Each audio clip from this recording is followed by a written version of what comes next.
Sabi na iba, uy, patay na ata si Doc. Hindi pa naman patay si Doc. Kung gusto pa tayo ng Diyos mabuhay, tumulong sa Pilipinas, okay. Pag ayaw na, di okay.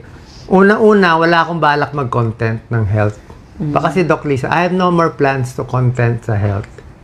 Yung mga sakit sa puso, no more, no more. Tapos na yun.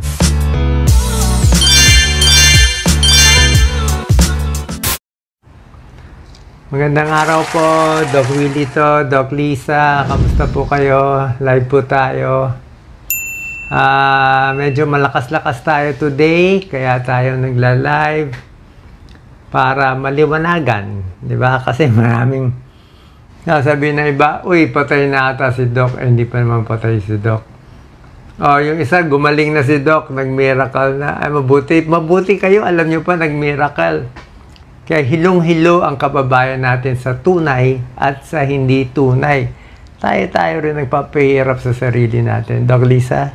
Yes, una sa lahat, nagpapasalamat po ako sa pagkarami-raming nagdadasal kay Doc. So siguro yun po yung dahilan bakit lumalakas si Doc dahil sa dasal nyo. Siyempre, pag kayo ang humiling sa Panginoon, papakinggan kayo. Salamat po. Actually, ayoko nga nagdadasal sila sa akin. To be honest, ayoko nagdadasal kayo sa akin. Gusto ko magdasal kayo sa sarili nyo. Magdasal kayo sa anak ninyo, sa kaaway ninyo, sa magulang ninyo. Okay na ako. Isang tao lang naman ako. Diba? Pagdasal nyo na lang sarili nyo. Pagdasal nyo yung kapitbahay nyo. Okay na ako. Lately, condition, bali na sa Singapore tayo. Lagi ko naman sinasabi, kahit yung unang vlog, sinabi ko naman nasa Singapore tayo. Kasi nga, ang tagal nga nung test sa atin. So, nakakalimang linggo na kami dito. May good days, may bad days. Last 2 days, medyo bad days. Kasi, ang isang side effect kasi nung chemo, titigas ang dumi, parang bato. So, pag parang bato yung dumi mo, fecal impaction, dudugo, para kang manganganak. 2 araw ako walang tulog, mahirap. Okay, tingnan natin ito mga questions. Okay, so yung mga questions, gumagaling na ba si Doc Willie?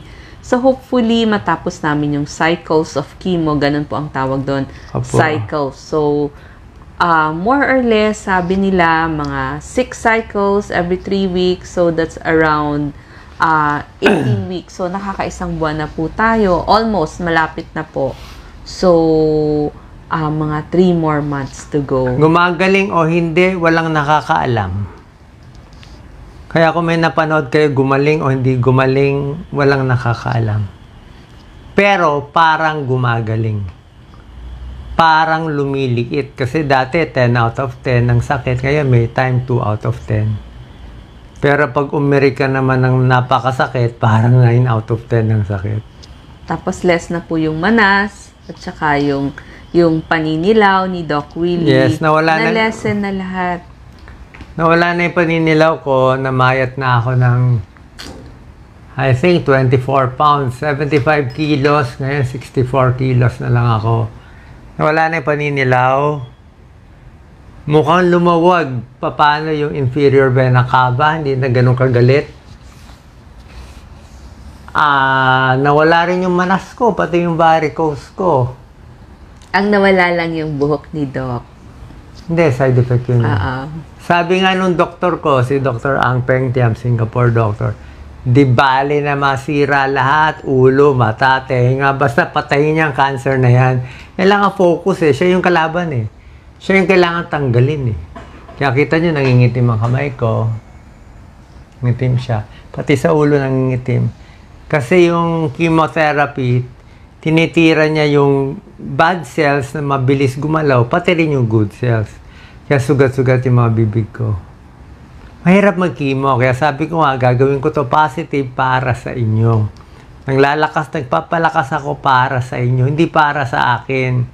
Okay na ako. Kaya yung mga nasa abroad, na umiiyak daw, na didepress, okay lang po yun. Isang buhay lang ako, walang problema. Tayo, 110 million Filipinos, mas kayo inaalala ko. Sasabihin sa akin ng doktor ko, Doc Willie, parang don't think about too much things. Huwag mo isipin yung bayan, problema. Sabi ng doktor ko, your cancer is not play-play. Hindi to laro-laro Hindi to pwede lalaro-laro ka, mag-enroll ka, gagawa ka naman. Hindi to. Serious to. Life and death to. Kasi sarcoma siya 16 centimeters. Ngayon, malalaman natin kung lumiit o hindi. Pero syempre, sa tingin ko, baka lumiit dahil sa prayers ninyo. At syempre, maganda rin talaga gamutan dito. Na guilty nga ako, na gustong-gusto ko talaga, ibabalik natin sa atin. So, depende ito sa Diyos. Kung bubuhayin pa ako ng Diyos, babalik tayo, ayusin ko talaga yung healthcare. Wala akong paki. Tandaan nyo, wala akong paki. Sasagasaan lahat ng sasagasaan para makuha yan. Total, patay na rin naman ako Diba? Total, patay na rin ako. What do I lose? Kung magalit kayo. Kung hindi nyo maintindihan ginagawa ko. Basta sure ako, naintindihan nyo man o hindi ginagawa ko, sure ako para sa inyo to. Minsan kasi, anak mo, tinutulungan mo na, binibigay mo lahat, ayaw pa rin. Isip niya, hindi para sa akin to. Hindi mo alam, papakamatay na nga magulang mo para sa'yo. Ayaw mo pa rin. Ganyan ang gagawin ko. Kaya kung may nagbabasya, okay lang yan. Tiis lang tayo dito. So, yun lang sa mga fake news na namatay na daw ako o may sinasabi si Doc Lisa na umiiyak ka daw. Puro fake yun. Yes. Doon po sa mga nagtirik ng kandila, nagpamisa kay Doc Willie, punta kay Padre Pio. Maraming salamat sa mga nagpadala po ng mga religious items for Doc Willie. Maraming salamat po. Sa mga gusto pong dumalaw, actually maraming nagtatanong, mga kaibigan, kaklase. Pag malakas-lakas na po si Doc Willie, ngayon kasi syempre almost everyday may injections, may chemo. So minsan may hingal konti. So pag nakalakas-lakas na siya, di saka tayo dumalaw kay Doc Willie. But thank you sa mga pasabi ninyo na gusto nyong makita si Doc. Hindi pa totally magaling. May hingal ako. Kahit palakarin mo lang ako ng mga 20 meters, may hingal na ako Salita lang nga, may hingal na ako. Paano bugbog tayo sa chemo? Gusto natin palitin yung bukol. Diba? Nilalabanan ng katawan mo. Hirap ka pa matulog. Marami ka bang side effect. Pero walang choice Doon kasi talaga ang para sa akin na maganda. Kaya sa atin, pag nabuhay pa ako, ipipilit natin yan sa Pilipinas, walang corruption, walang kalokohan. Sabi mo, Doc, ba't ka pa nag-iisip niyan? Kung hindi mo ako papatulungin sa Pilipinas, patayin nyo na lang ako. No purpose in life. Mabubuhay ako para saan? Mag-enjoy? Mag-cruise? I don't need it. Sumama na ako sa nanay ko kung yun lang. Kaya lang ako nandito para tulungan yung 110 million Filipinos na kawawang-kawawa ngayon. Yun lang ang purpose ko. Wala akong pakialam sa politika ng iba. Sarili kong style to. Diretso sa taas, diretso sa Holy Spirit. I don't care about anyone. Sorry Kasi matigas talaga ako ngayon. Pag alam ko tama.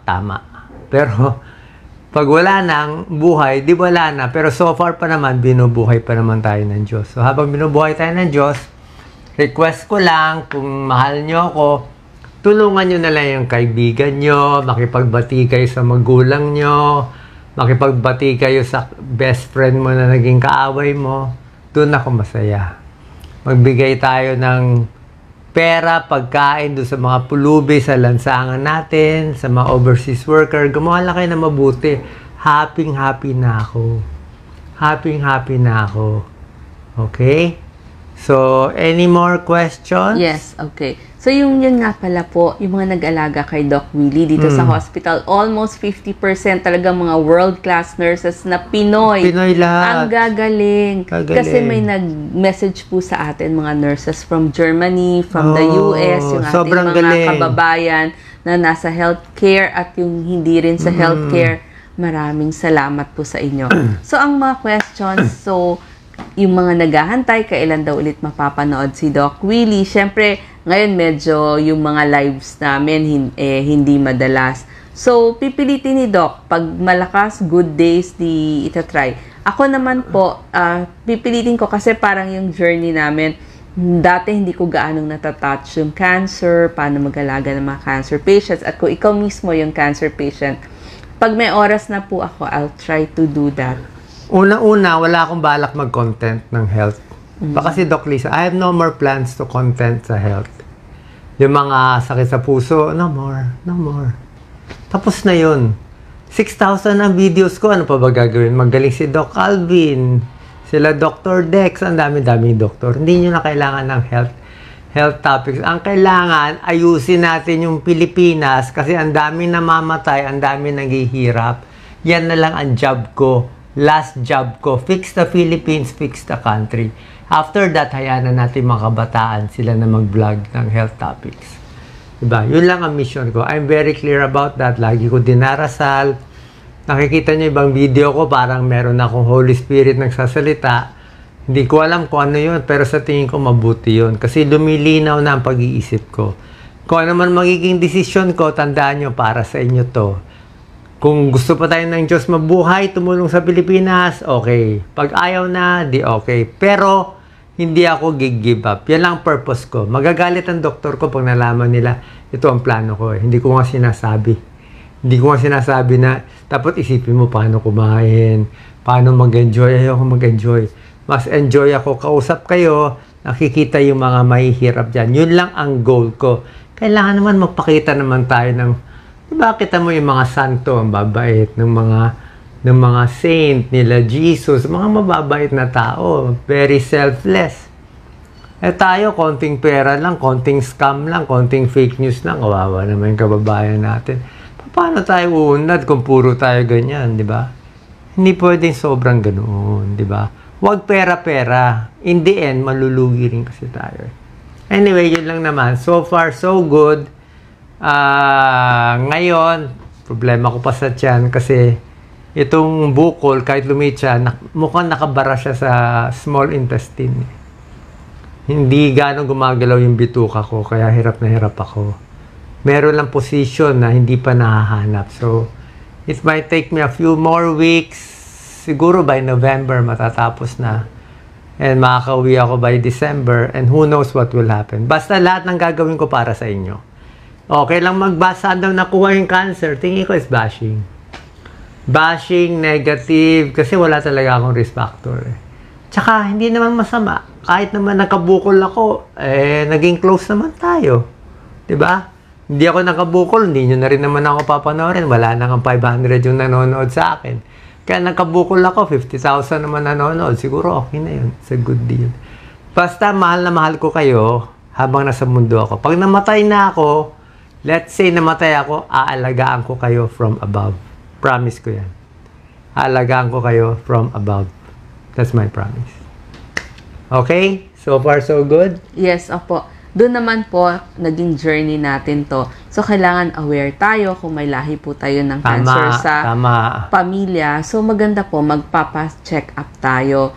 Kaya doon po pumapasok yung ating blood test, yung ating x-ray, tsaka yung ultrasound. So, meron naman po mga basic na kailangan natin gawain kada taon. So, gawin po natin yon para maaga mahuli ang cancer or kahit anong sakit na nagsisimula sa ating katawan. Pag sa Pilipinas, basic CBC X-ray. Pag sa ibang bansa, PET scan, POG. Para tayong grade 1, nakakaya naman. Tayo papayag ganun. Kaya nga ako pinunta dito, namulat na nga eh. Matagal na nga mainit ulo ko eh. Ngayon namulat pa lalo. Nako, my God. Unstoppable force tayo ngayon. Kasi nga eh, kayo, nakakaplano pa kayo ng next year, makakasama ko yung anak ko. Next year, mag-18th birthday. Ako, wala na akong plan. Ang plan ko lang next week, next month, mabuti kumabot ako ng next year. Yun lang ang plano ko. Kaya pag maiksi ang plano mo, mas mabilis ang speed. So, wag masyado mag-alala. Okay lang ako, isang tao lang ako. Itong 110 million, mas kailangan natin alagaan. Kung naman mangyari sa akin, maging mabait, huwag magloko, love, forgiveness, and compassion. Yan ang pinakamagandang maitutulong ko sa inyo. Okay? God bless po. Yes, sabihin ko lang, maging kind tayo sa bawat masasalubong natin. Tama. Kasi hindi natin alam, bawat isa sa atin may pinagdadaanan. So, show kindness. Baka kaya lang silang masama yung pakiramdam, meron palang nangyayari sa buhay nila. So, unawain po natin. Salamat sa lahat, salamat sa stars, pero hindi kayo kailangan magbigay ng stars. Hindi kailangan. Wala. You don't need to give me anything. I'm okay. Tayo ang magbibigay. Ha? Marami pa akong gagawin. Pinipray ko. Baka hindi nyo maintindihan. Basta isipin nyo lang kung anong gagawin ko. Feeling ko ito mission ko sa mundo at makakatulong sa Pilipinas at sa buong mundo. God bless. Thank you. Thank you. Salamat po.